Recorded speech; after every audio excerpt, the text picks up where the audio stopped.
Welcome to First Time Founders. I'm Ed Elson. It started in 2007 with an air mattress in a cramped San Francisco apartment. The rent was due, hotels were booked up for a local design conference, and two roommates had an idea. What if they charged guests to sleep on the floor?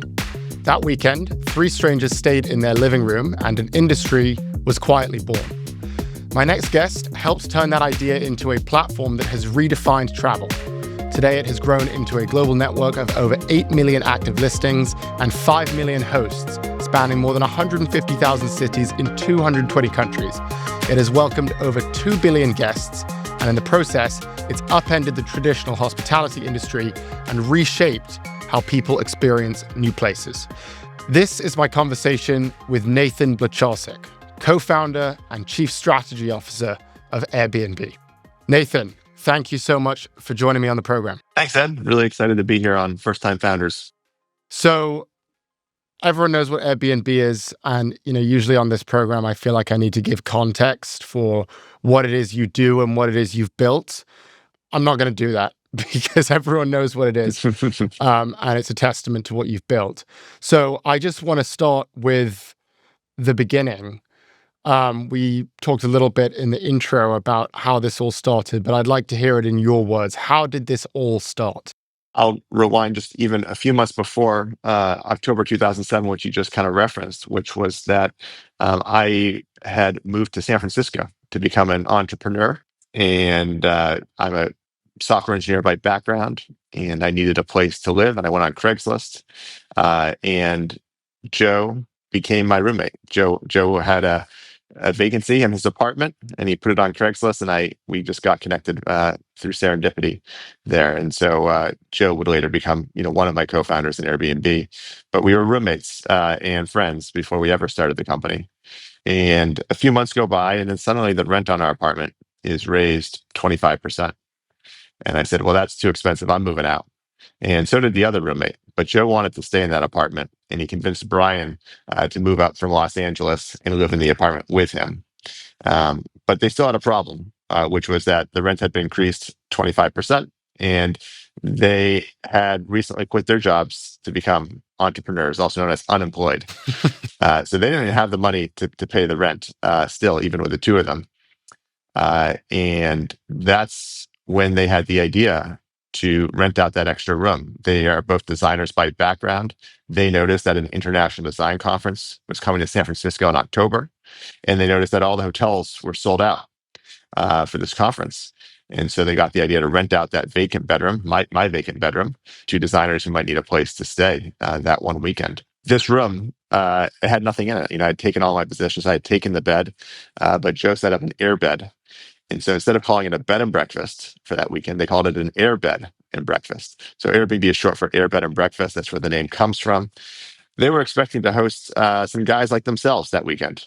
At that time we were about 25 years old, and instead they got a father of four from Utah, a 35-year-old woman from Boston, and a man from India. So a very eclectic group. Stayed there for $80 per person per night, 4 nights. I think that gets up to about $800 or $1,000, which meaningfully helped Joe and Brian pay the rent. Meanwhile, these guests had an affordable place to stay when hotels were otherwise sold out. But most interestingly, they all went to the conference together and had a great time. And Joe and Brian showed them around the town, gave them recommendations, introduced them to friends, went out to dinner. It was a whole social experience. And it really was going to stop there. I mean, it was meant to just pay the rent that 1 month, a one weekend kind of thing. There was no further thought that went into it. It wasn't until a couple months later that one of the guests pinged Joe and asked, what's come of Air Bed and Breakfast? How's that concept going? And the truth was nothing was going because it was just a one-off. Meanwhile, I'd quit my job as well. And the three of us were brainstorming ideas. We spent 2 months brainstorming ideas of what we could do together without ever even talking about this story that I just shared now. But after getting pinged by one of the former guests, Joe and Brian shared what they had done back in October. And we reflected on that. And we thought to ourselves, why don't we make it possible, for people to stay with each other in association with events? And that's what we set out to do in early 2008. And your relationship with Joe, so Joe Gebbia is the other co-founder, and Brian Chesky is the other co-founder as well, is now the CEO.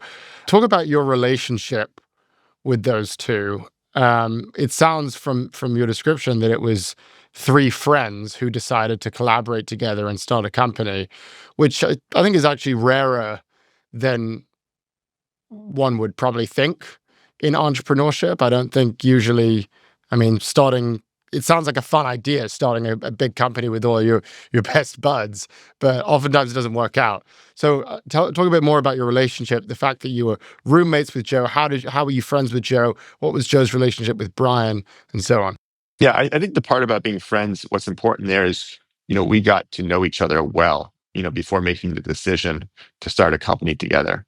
Obviously we all have lots of friends, but we chose each other explicitly.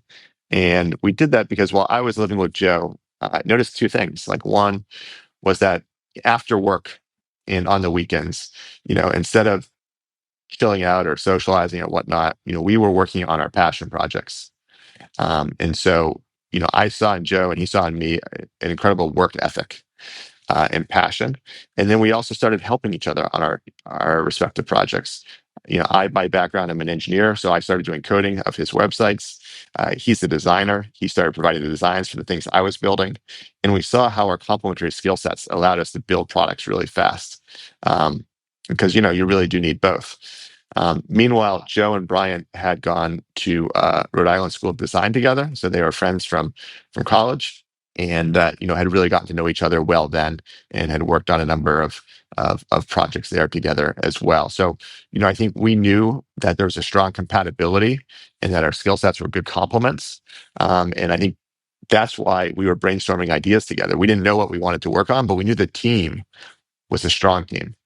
And that was really the basis of starting the company was first and foremost the team, and then we stumbled into Yeah. the idea. Yeah, I think one thing that people find quite inspirational about Airbnb and the story is that it came from a design forward perspective, which is quite rare. And when I think about what they saw in you, I'd be interested to hear what Joe and Brian saw in you. But I'm sure a lot of it was also your technical expertise. You're working as an engineer. You knew how to get this off the ground. I'd be interested to hear more about what you saw in them. How did you identify that these designers would have what it took to build this great company? In a way, it makes more sense to me what they're seeing in you, but less sense to me what you see in them. Well, in parallel around this time in 2007, I was working on a number of other things on the side, uh, and one of them was for example, an ad network for Facebook, or that plugged into Facebook, creating social ads. And I did all this technical work to make an ad server, et cetera. And I launched it. And I was so excited, and then I realized that the tech was just a small part of building a business. I needed to go out and attract publishers and advertisers, and there's like just all this other stuff that needs to happen.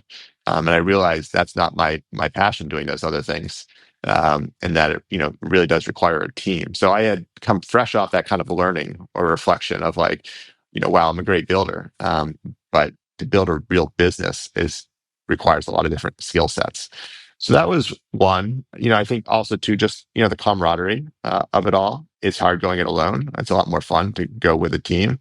So the idea of team and a team that kind of complements your skill sets, and you know, three, I think in them was just an incredible degree of passion, creativity, boldness. They were not shy about kind of going out and really talking about new things and getting attention in a way that maybe wasn't natural to me, especially at the time. And then there's the fact that we had lived together, and so we were quite comfortable with one another. It wasn't like we were meeting for the first time. Yes. Yeah, I feel like the passion element is almost the most important thing. You could study anything, but so if you don't have the passion and the energy and the drive, then you're going to go nowhere. I would also just say that this requires a great deal of evangelism, right? I mean, we were kind of pioneering a new human behavior in some ways that was counterintuitive. Right. And that story from October 2007, where they rented out the apartment, that took initiative, evangelism. They did it. And, that story continues in the early days where, Brian was one of the first guests using the product. And they were going out into the field and meeting all the hosts and taking the photographs themselves. And I would later become a host. But, I think, all that is really important. And with their design background, I think they were intensely interested in kind of interviewing all those early adopters and understanding their feedback, gathering feedback as part of the design process. So I think all that was really beneficial. I feel like all of this was almost perfectly encapsulated in this very famous serial stunt, which I'd love for you to explain the story of. Just to set it up, Airbnb, you guys are starting to get going, but you are running out of money, and you're trying to think of ways to make money to keep the business alive, and you come up with this idea that has to do with cereal. Could you explain what happened there and the story of the cereal stunt? So just in terms of the timeline here, October 2007 is when we rent out, Joe and Brian rent out the extra room. A couple months later, in basically February of 2008, the three of us, start building, Air Bed and Breakfast as you kind of start to know it today. We launched that in August of that year, so several months later. And now we have launched it, and that was exciting, but no one's really using it after launch. And it's coming up on a year now, and we haven't made any money, and we've had the expense of the apartment and all this. So we're getting kind of desperate. And I guess I should add that when we launched in August of 2008, it was during the time of the Democratic National Convention and the Republican National Convention. And specifically, this is where Barack Obama received the nomination of his party to be the first African American, presidential candidate.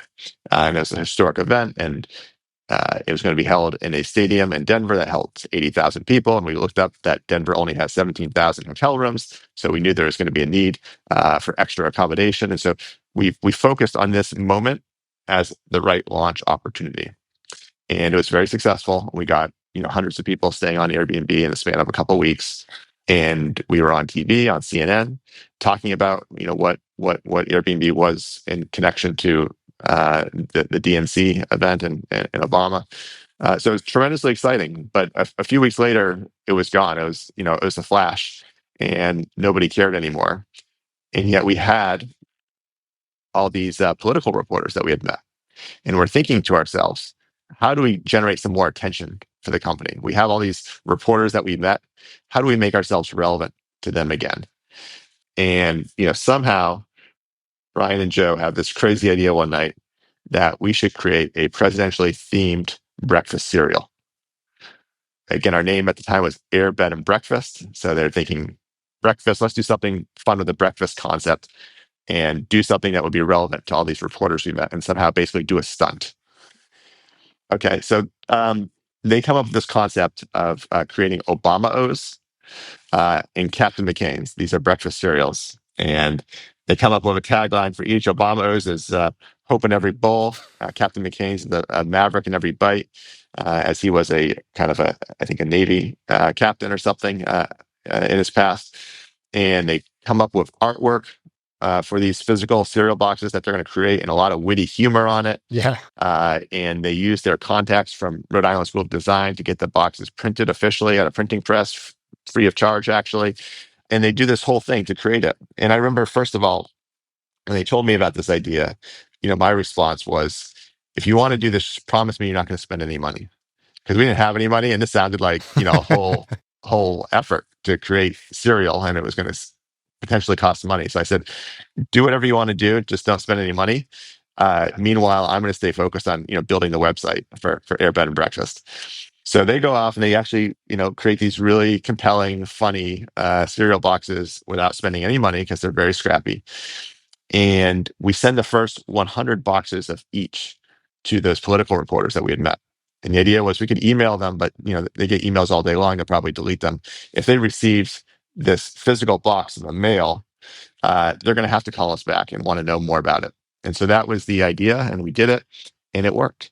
We sent out these boxes, and soon enough, as soon as they were received, we ended up being on Good Morning America.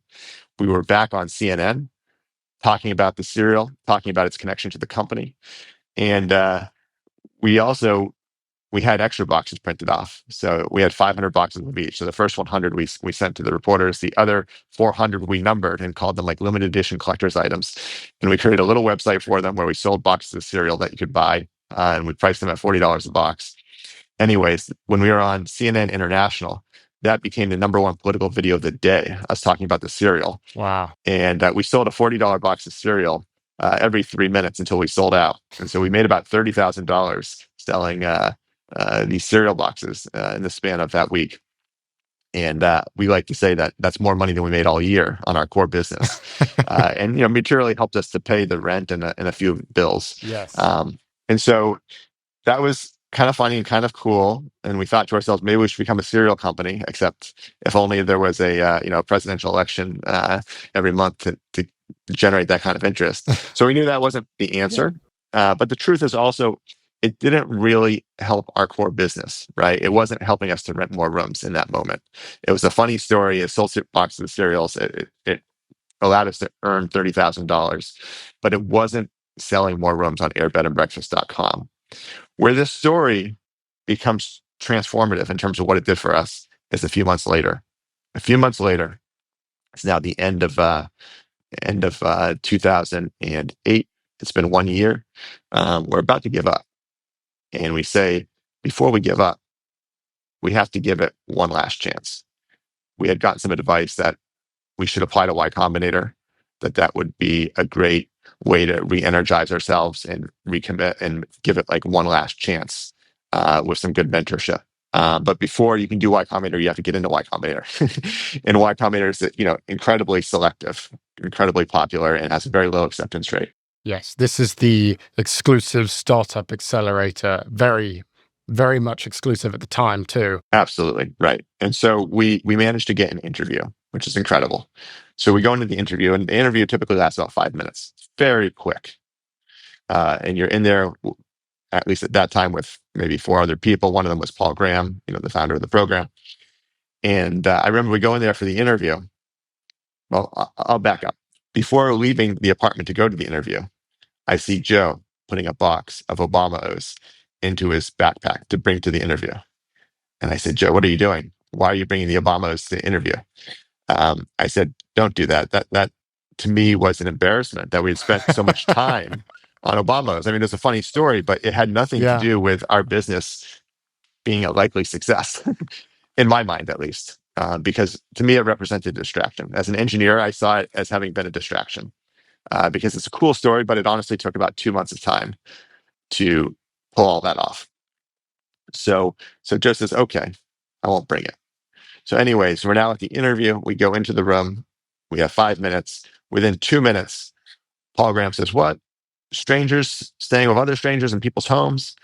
I would never do that. That's strange. That's weird. I don't like that idea. Like he had a really negative reaction. And then he kind of pivoted the conversation towards like, well, you guys are handling money and payments. Like maybe you should start a payments company. And he basically went on to describe Stripe. So the last few minutes of the interview were basically spent with him pitching us on what we should be doing. And then the interview was over. And we knew that, that was not a good outcome, right? Like that interview had gone off the rails. And so we're walking out the door, and suddenly Joe pulls out of his backpack a box of the Obama O's. And he says, oh, Paul, before we leave, we wanted to give you this. And Paul looks at it and says, what, you guys bought me a gift? He's just looking at it mystified. And we said, Joe said, no, we made this and he's still looking at it. He says, well, sit back down and tell me how you made this. And so we get 5 more minutes with him. And we tell him the story of Obama O's and Captain McCain's and, the whole kind of stunt we pulled off and selling $30,000 worth of cereal. And then we leave the room, and later that day we get a call. And the call was that we were accepted into Y Combinator. And he later told us that we were accepted into Y Combinator not because he liked Airbed and Breakfast, the idea that we pitched him on. He actually really did not like that idea at all, which was clear. He accepted us into Y Combinator because of the cereal story. And what was powerful about the serial story to him was it represented how scrappy we were and how we would never give up, right? With our backs up against the wall, needing money, we come up with a very creative idea to generate publicity and earn some extra dollars, really quick. And he said, he needs to hire, or not hire, but let into Y Combinator those who can actually build and execute. And so we demonstrated that we could build, that we could execute, that we were scrappy, and that we were not ones to give up, even when things were tough. And he said, especially at that time, this was now 2000, end of 2008, the financial recession had begun. He was looking for founders who were really tough, who would have the perseverance and never quit. And so that's what he saw in us when he heard the serial story. And so that's the real power of the story of Obama's and Captain McCain's. It demonstrated our scrappiness and our perseverance. It's so interesting because, to your point, when you were going off to the interview at Y Combinator, it's true that what you did was maybe a waste of time. Maybe it was a distraction. Maybe, you should have been spending more time figuring out the idea. But at the same time, it had this incredible payoff because it demonstrated the grit, the determination, also the creativity, the excitement, the energy. There was clearly just this spark that you decided in that moment, or perhaps maybe Joe decided in that moment, that he was going to follow. And it's interesting to me because both of you were right. You were right in the fact that it's a distraction, but he's also right in the fact that sometimes these things are important. It's important to follow whatever the passion is and whatever the spark is. And so I'd be interested to hear how you view that as you sort of scale a company. Like, how do you balance those two competing narratives where on the one hand, maybe we should be focusing on what really matters logically. But on the other hand, maybe we should just be spending frivolously on things that excite people and capture their imagination. Well, I think from the beginning, the whole team was formed on a respect, for one another's strengths and the value of different perspectives. And, this was reinforced, by us getting into Y Combinator based on the serial box experience. And so, we're becoming to really realize that, although we see things differently, that, the different perspectives are super valuable. We have real value that we're each bringing, and we want to preserve that going forward. And we've Mm. always felt that Airbnb is kind of like a three-legged stool, and if any one of us were not a part of it, the stool would have tipped over. And that Airbnb is also kind of the marriage of art and science, and both those things are equally important. And so, I think what that allowed us to do as we went forward was just make sure each of our voices were heard as we made important decisions, and respect. And I would say that honestly, it led to a lot of conflict, because when you see things differently, you disagree. But because we respected the value of each other, based on the experiences we have had thus far, the friendship, we had the patience to listen and find compromise. And compromise was always the best outcome, because compromise meant we were taking into account different perspectives, and meeting in the middle. And I think that was just a really powerful thing, and it's really become a neat part of the company's culture. We'll be right back.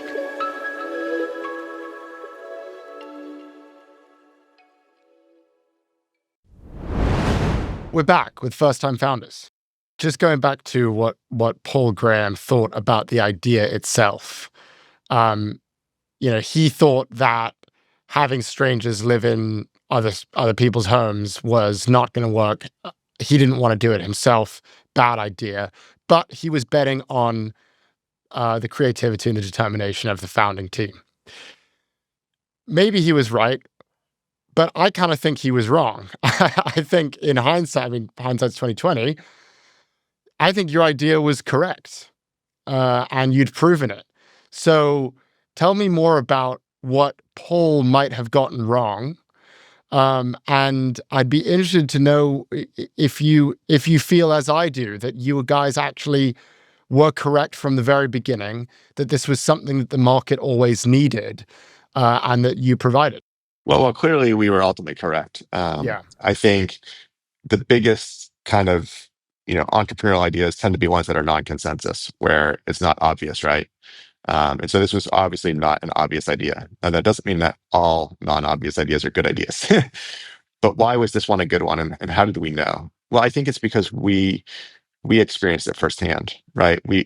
Joe and Brian were the first hosts, and they viscerally felt the power of the experience, right? It wasn't just an economic transaction. Like, they met people and it was really transformative. And like, friendships arose out of that.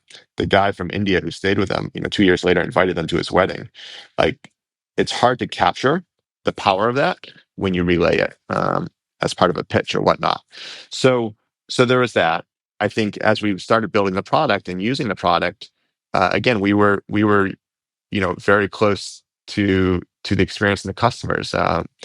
Brian was amongst the first guests using the product, and many learnings came out of that. We were, interviewing all those first users, and understanding, why they were doing this, what their questions were, what was powerful about the experience, and all that really, I think, gave us conviction that we were onto something special. Maybe most people didn't see it, but those who were brave enough to try it and were actually using it were coming away transformed. And so the only question was, how can you get people over that initial hump, that trust hurdle? How can I trust a stranger? Once they trusted the stranger, once they trusted Air Bed and Breakfast or Airbnb, then they were transformed, and it was hugely successful, and they were huge advocates. So it was just about that initial hurdle and how to get over it. And this is where design comes into play again, right? It's kind of a design problem. How do you create trust? And I remember one of the things an early host said, and he said, all my friends think I'm crazy allowing strangers in my home, and he said, I see it as a stranger is just a friend I haven't met yet. That's a really beautiful thing. And we also noticed that when you talk to people about this idea and you framed it as strangers, of course they hated the idea. But if you framed it as, you know, would you like to host a guest who is from your alma mater, who is from your university, or in your professional field, or like, if you added some context to it, and demystified who this person was, people would actually get really intellectually interested and be like, yeah, I would like to consider that. I would be interested. And so as we started to design the website, the three kind of core pillars to creating trust were just three things. One was rich user profiles. So we're going to show you a picture of the guest and of the host, and Right. who they were, and like where they went to school, what did they do professionally. Like, we try to build out an image, in relative to something like Craigslist, where you had no idea who was posting the advertisement. Our whole thing was, let's demystify who the person is, and humanize it. Right. Second, when it comes to handling the money, the transaction happens through the platform, so you're protected. You can't really have financial scams on Airbnb, because the money is paid to the host only after the stay, successfully kicks off. And so, that addressed that potential problem. And then third was the review system. The fact that at the end of the stay, the guest reviews the host also reviews the guest. This creates a powerful incentive for both actors to follow through on kind of what they've committed, and be good guests and hosts. And then also, both parties accumulate reputation over time as a result. And so just these three things, I think, were kind of the initial building blocks to creating trust on the platform. Of course, the whole design of the website too was very friendly, and inspired trust. And again, I think that the design background of Joe and Brian specifically, helped us to achieve that. It's such an interesting problem that you solve. I mean, you think about the kinds of solutions that people are trying to create when they're building companies.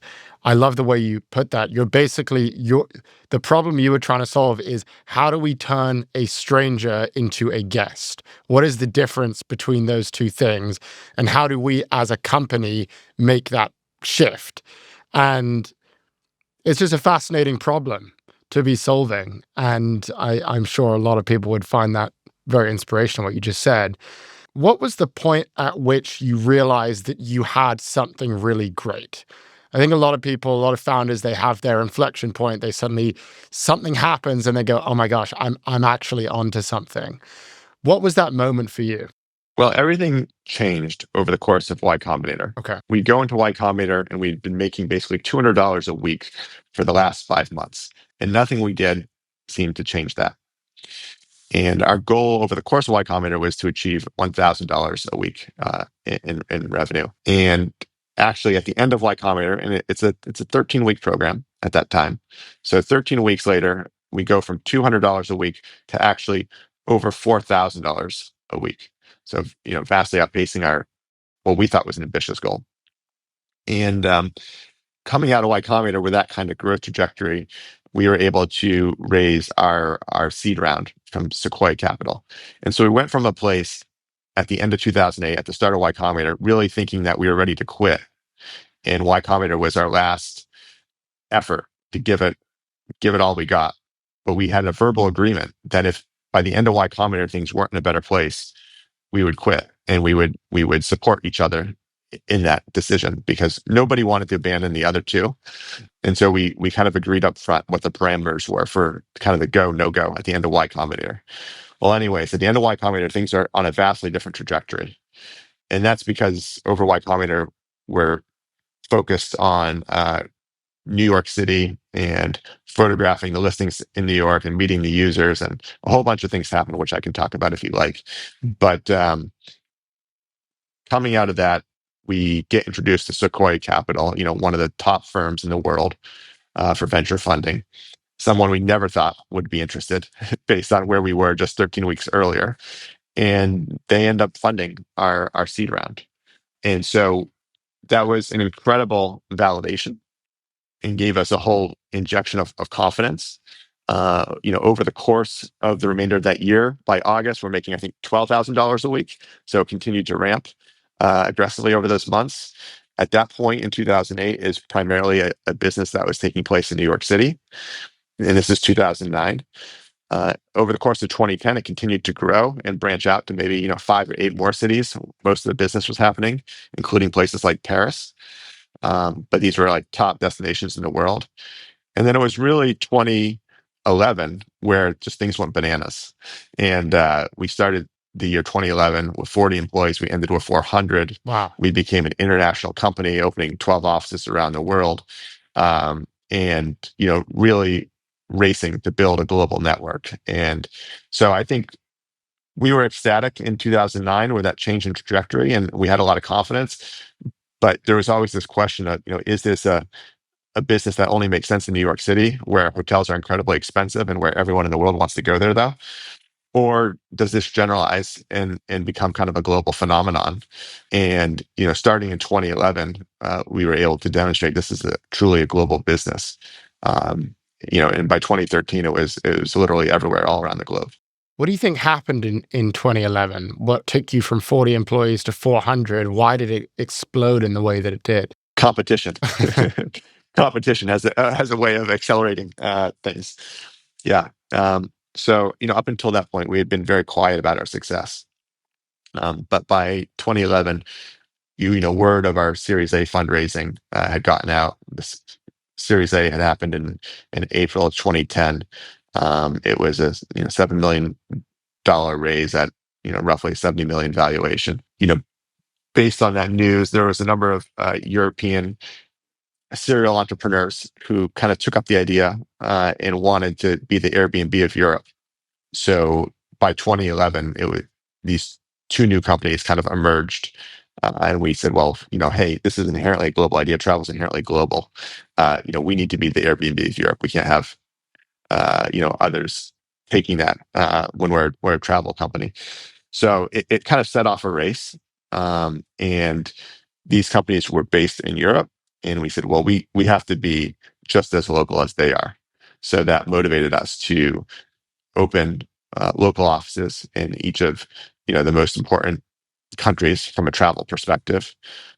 Places like France and Spain and Italy and Germany, et cetera, and hire local teams who knew the market and vigorously recruit kind of new hosts to the platform, and really take a more active role in building the marketplace and scaling it quickly. So we kind of went from what I call like kind of a peacetime mentality to a more wartime mentality, where we were leaning in and not letting it just grow organically. We also raised a lot of money that year. We raised $100 million in May of 2011, so that gave us the capital to also really lean in on the investments and grow the business. The moment that competition comes in is so interesting because, as you say, from 2007 to 2011, you you're trying to prove to people that you're right. And you, as you say, you're the evangelist. You're walking into boardrooms and meetings saying, we know you don't think that this makes sense, but trust us, it makes sense. We really want to prove to you." And suddenly, once the competition gets involved, it's like, "Oh my God, okay, we're right. This is legit." Um, and it's so interesting that sort of shift in mindset that every entrepreneur who succeeds has to go through, where you have to shift from, "I'm going to try to prove to everyone that I'm right. And now I know I'm right. What do I do with that?" So I'd be interested to hear. It sounds like the wartime mentality, beefing up on fundraising. But are there any ways that sort of your management principles changed during that time? Maybe the way that you conduct meetings, maybe the way that you hire, maybe the way that you speak to employees. What were some of the changes that you felt happening from a management perspective around that time? Well, I mean, I think first, I think you're exactly right that this was an inflection point from, this is still kind of non-obvious to this is obvious. Because in April of 2010, we raised money at roughly $70 million valuation. And when we raised again 1 year later in May 2011, it was a $1.3 billion valuation. But I'll tell you, leading up to that, there was a lot of skepticism. There were a lot of investors who were excited about how different this was and how it was growing, but they weren't ready to step up and bring the valuation up that high. And then suddenly the round was oversubscribed and the valuation was pushed up even higher than we thought it would be. We were targeting $1 billion and it ended up being 1.3. But leading up to that for months, nobody wanted to go maybe above 500 million. The perception really shifted over those months. And, it was also because we were buckling down and going from like the peacetime to wartime kind of way of operating the company. And what did that mean in practice? Um, I mean, first we had to recruit and hire these country managers, and so there was a dozen countries we were hiring for. And how do you do that in the span of just a couple months? Um, we had to move really fast. And these competitors that we were up against, these were serial entrepreneurs. They were moving very fast. They had existing operations and people whom they could repurpose to this project. So I remember, one of the companies was, founded by the Samware brothers, also known as Rocket Internet. They've cloned many kind of Silicon Valley companies successfully. And I remember them reaching out to us and saying, "Hey, look, you can acquire us now and we can work together. Or otherwise, we're going to be the Airbnb of Europe." It was pretty much the Yeah. pitch. Um, and so as part of that, we had to take it seriously and we had to go meet them. And so we'd fly out to Berlin and we go to their office and, meet their team. And they had 200 people in that office, and back home we had maybe 60 people. And so it was clear that the competition had an ability to scale that we just weren't used to. And part of that reason was they had existing people and assets that they could just repurpose and segue into this new company. But we realized we had to move really fast. And so, we found a few regional partners, investors who were well connected with entrepreneurs across Europe. And, in the span of just weeks, Brian and I and Joe, we flew around and, interviewed these guys and, made decisions quickly. And, just did things that we wouldn't otherwise be doing. I think we would otherwise have been back in San Francisco looking at mock-ups of product. And instead, we were meeting in airports across Europe, interviewing country managers and, making decisions within a week or two about, who we wanted to hire and giving them permission to set up an office and, a budget to build a team. So, it just was a whole different kind of mentality and definitely outside of our comfort zone. But frankly, we were very worried. We were worried that we weren't going to exist in Europe because this competition had such a track record of successfully cloning Silicon Valley companies. Yeah. We'll be right back.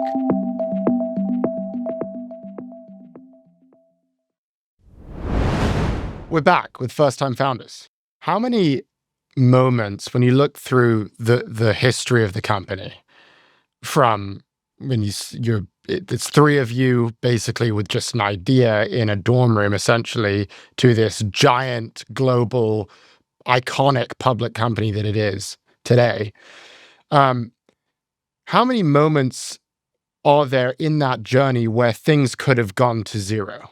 I mean, the first that comes to mind is you're walking out of that Y Combinator pitch meeting and Joe decides to pull out the cereal box. That was a moment where it was zero versus today. Yeah. Perhaps this interaction with the competitor in Europe, that might have been another moment. Yeah. How many of those moments can you identify? And is that something that every founder has to deal with if you're scaling from zero to what you are today? I think there's two others. There was the summer of 2011 where we had our first major trust and safety incident, and trust was really violated, and it became a very public incident. And we had to basically regain the trust of our community. Um, and what I'll say about each of these, the importance is to treat them like a crisis. I talked about peacetime versus wartime, but maybe another way to say it is like to recognize that you're in a crisis and not just try to manage the crisis away, but recognize that a crisis is a transformative opportunity that can make a good company great. And so you're not just trying to survive a crisis, you're trying to transform yourself over the course of the crisis. And so, with the international competition, it was a threat that could have, sent the company to zero, I suppose, over time. But actually, it made us so much stronger because it motivated us to grow and become more local in all these countries around the world. And likewise with the trust incident, when that happened, instead of just trying to treat it like a PR incident and minimize it, we leaned in and we said, everybody, stop what you're doing. We want everybody in the company to work on building trust and safety features for at least the next few weeks. And we want in a few weeks to make an announcement about all the innovation that we've done in the space of trust and safety. And so literally about 2 weeks later, we were able to announce 40 new features that were designed to make Airbnb that much more trustworthy. And I think the idea was like, we wanted to go above and beyond what customers expected. And so, a lot of those features are still with us today. Like, for example, the idea that with every booking, there is protection against damage included free of charge. And there's dedicated customer service. There's a dedicated trust and safety team. A lot of this stuff was pioneered in that moment. And at the beginning, like there was a lot of doubt about can we do these things well? Like, is this actually a good idea? Like, what if something goes wrong? Are we liable, et cetera, et cetera? But we took the moment, seized the moment, and innovated and led with boldness, and a lot of that lives with us today and made us a stronger company. Yeah. So you identified two moments. That's the trust and safety one is the third moment. There's a fourth moment, which is the pandemic. In the span of 8 weeks, our business dropped 80%. And what was worse was we didn't know how long this was going to last for. And of course, at that point, we have like roughly 8,000 employees. So we have a tremendous burn rate. And yet suddenly there's no revenue coming in, and we don't know how long that's going to last for. And of course, the whole market is in crisis. And so it's not a good time to raise more capital either. And so, that was a moment where we wondered, like, what's going to happen? Can we adjust fast enough to course correct? And ultimately, we went through the pandemic and came out way stronger, way successful, and actually went public that same year quite successfully by the end of 2020. And so that was probably the fourth time where I think it could have gone to zero, but because of decisions we made and kind of leaning into the crisis and coming out stronger, made it not only not go to zero, but become a much more valuable company. I feel like inherent to all of those moments and the way that you dealt with it is this almost respect or fear for your own mortality. It's like a crisis arises, and instead of basically resting on your laurels and saying, we're great, look at our track record, we're great, you're saying, no, we need to really reckon with this. This gets at the heart of who we are. This could be the end of us. And I think that's clear to everyone when you're just starting out as a company, or even when you're raising your early rounds, your A or your B. I think that sense of that feeling of mortality is very strong. I think there is a feeling among most people that as you get bigger and bigger and bigger, once you become Airbnb, once you become a massive company, you don't have to worry about that anymore. And I'd like to understand from your perspective, does that fear ever go away? Do you ever think, is there ever a moment where you think we're fine now?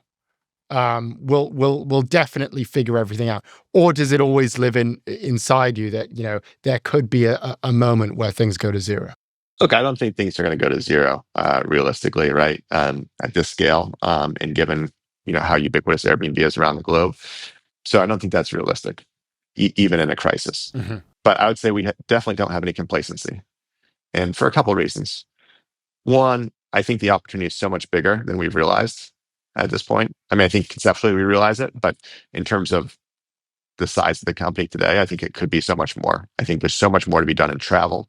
I think there's so much more that we can do leveraging our host community to create really special experiences. And so I think there's an opportunity ahead of us that's so much bigger. And it's hard to rest or get comfortable when you see such a big gap between where you are today and where you want to be. Yeah. So the ambition is still so much bigger than we've captured or grown into. So I think that keeps us very hungry. I'd also say that having had those four experiences I mentioned, we understand that a crisis is a terrible thing to waste. And so whether it's a crisis or not, like these challenges are real opportunities. And I think when we see them, I mean, they are, of course, scary and not fun, and no one would wish a crisis. But at the same time, it immediately gets us thinking, how can we come out stronger? What's the silver lining here? How can we better ourselves? And so, yeah, I think we're just always looking for opportunities to innovate because we know that opportunity is so big, and we know that in difficult times, there are hidden opportunities. We're going to start to wrap up here, but just as you look back at what you've built and this pretty insane journey that is very unique in terms of a life that you can live, you've had a pretty interesting one. What has the whole journey taught you about humanity? What has it taught you about people? What have you learned about the human experience from building this company? As I mentioned, the real innovation here is around trust, and that was question number one from day one. And we always had a point of view that people are fundamentally good. I think we've proven that. You know, the fact that 2 billion people, 2 billion guests have arrived into other people's homes over these last 17 years. That's a huge number. And so we have 2 billion data points. And not every trip is perfect, but the vast majority are very, very positive experiences. You can read the reviews on the website. Most guests leave reviews. So we have, you know, numerical data and written prose describing these experiences. And again, the vast majority of people are good.